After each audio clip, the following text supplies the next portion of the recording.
উত্তর চব্বিশ পরগনার অশোকনগর হাঁটু জল থাকা একটা জলাশয়ে আর চারপাশে কৌতূহলী মানুষের ভিড়।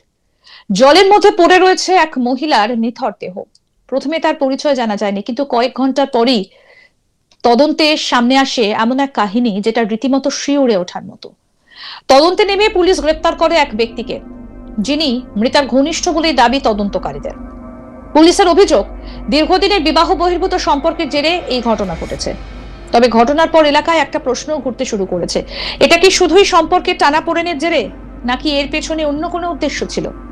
সোশ্যাল মিডিয়ায় কেউ কেউ লাভ জিহাদ শব্দটা ব্যবহার করে নানা দাবি করছেন, কিন্তু এই মামলায় পুলিশ এখনো পর্যন্ত এমন কোনো অভিযোগ বা প্রমাণের কথা জানায়নি।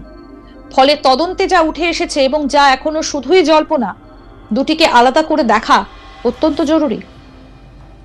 পুলিশ সূত্রে জানা গিয়েছে, মৃতার নাম রিঙ্কু দাস। তিনি বিবাহিত ছিলেন, স্বামীর সঙ্গে সম্পর্ক ভেঙে যাবার পর আলাদা থাকতেন বলেও তদন্তে উঠে এসেছে। অশোকনগরের কল্যাণগড় এলাকায় ভাড়া বাড়িতে বসবাস করতেন।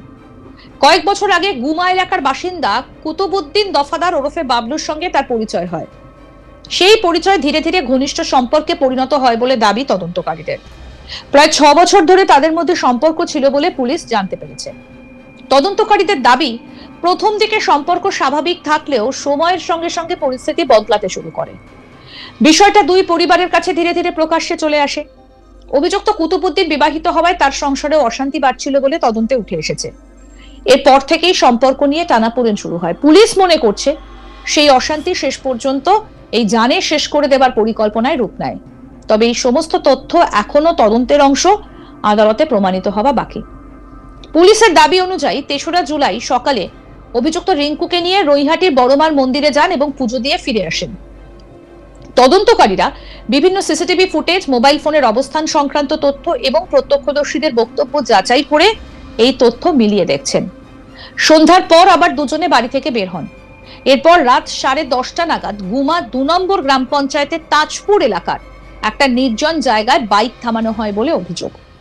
পুলিশের দাবি, সেখানে কোনো এক অজুহাতে রিঙ্কুকে বাইক থেকে নামিয়ে তার নিজের ওড়না দিয়ে পিছন থেকে তাকে শেষ করে ফেলা হয়। পরে পাশের জলাশয়ে ফেলে অভিযুক্ত সেখান থেকে পালিয়ে যায় বলে অভিযোগ। পরের দিন জলাশয়ে দেহ ভাসতে দেখে স্থানীয় মানুষ পুলিশে খবর দেন। ঘটনাস্থলে পৌঁছে পুলিশ এসে উদ্ধার করে। প্রথমে পরিচয় জানা না গেলেও তদন্তের অগ্রগতির সঙ্গে মৃতার পরিচয় নিশ্চিত হয়। পরে তার প্রাক্তন স্বামী সুজন দাস দেহ শনাক্ত করেন বলে পুলিশ জানিয়েছে। এরপর ময়নাতদন্তের জন্য পাঠানো হয়। এই বিষয়ে অভিযুক্ত কুতুবউদ্দিন দফাদারকে জানে শেষ করার কারণ জানতে চাইলে তিনি মুখ খুলতে চাননি। তদন্তে নেমে পুলিশ একাধিক সূত্র ধরে এগোয়। মৃতার মোবাইল ফোনের কল রেকর্ড, শেষবার কার সঙ্গে যোগাযোগ হয়েছিল, কোথায় কোথায় গিয়েছিলেন, কার সঙ্গে দেখা করেছিলেন, সবটা খতিয়ে দেখা হয়। তদন্তকারীদের দাবি, সেই সূত্র ধরেই সন্দেহের তীর যায় কুতুবউদ্দিন দফাদারের দিকে। পরে তাকে আটক করে জিজ্ঞাসাবাদ করা হয় এবং তদন্তে পাওয়া তথ্যের ভিত্তিতে তাকে গ্রেপ্তারও করা হয়।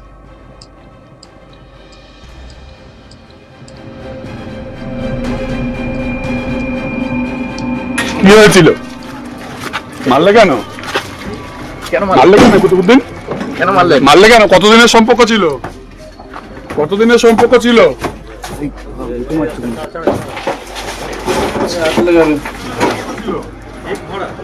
কতদিনের সম্পর্ক ছিল তোমার সাথে?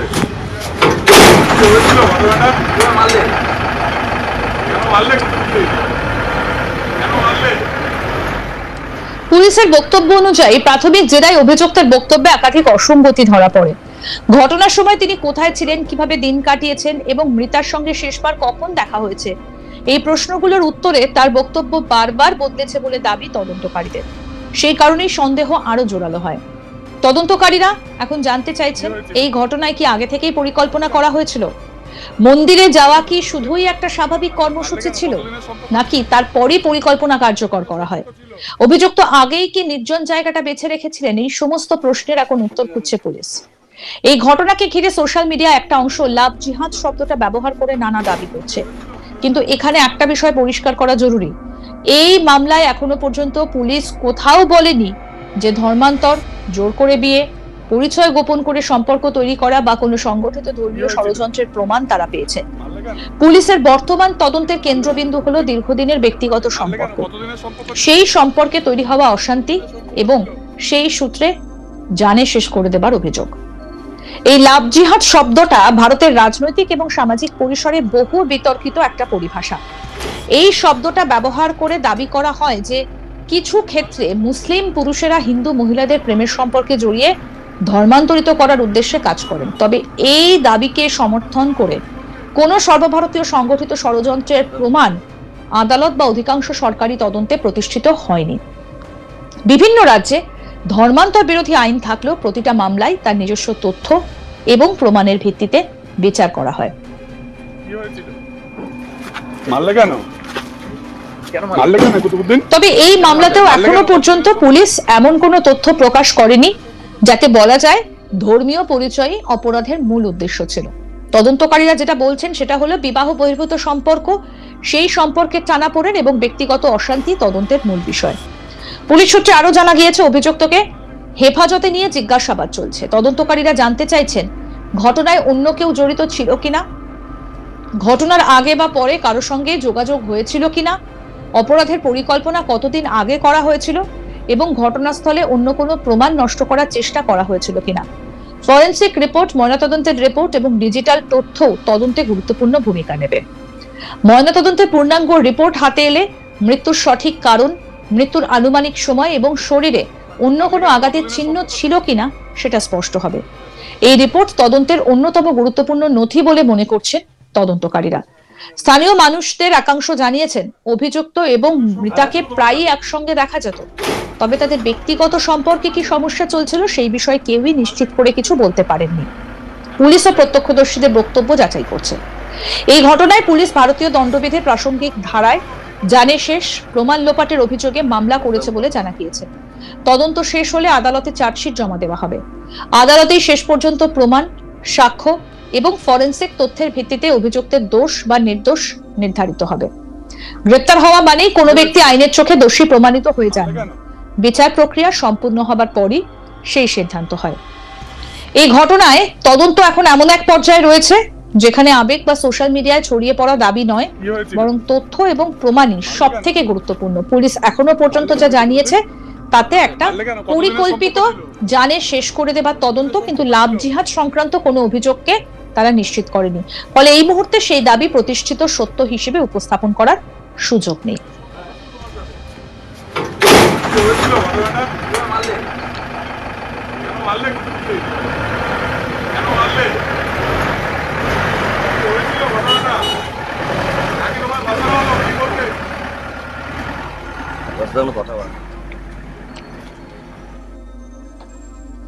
আরো আপডেট পেতে দেখতে থাকুন আজ তাক বাংলা, সাবস্ক্রাইব করুন।